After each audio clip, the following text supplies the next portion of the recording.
দুপুর 12টা আল্লাহ তাআলারই একটি খাস নাম 7 বার আপনি পড়বেন।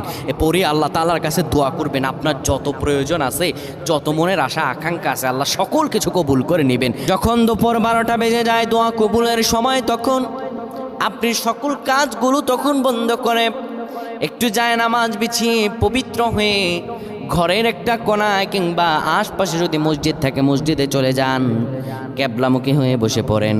ক্যাবলামুখী হয়ে বসে সুন্দরভাবে প্রথমে 10 বার দুরূদ শরীফ পড়েন, 3 বার সূরা ইখলাস পড়েন, 2 বার সূরাতুল ফালাক, 1 বার সূরা নাস পড়েন।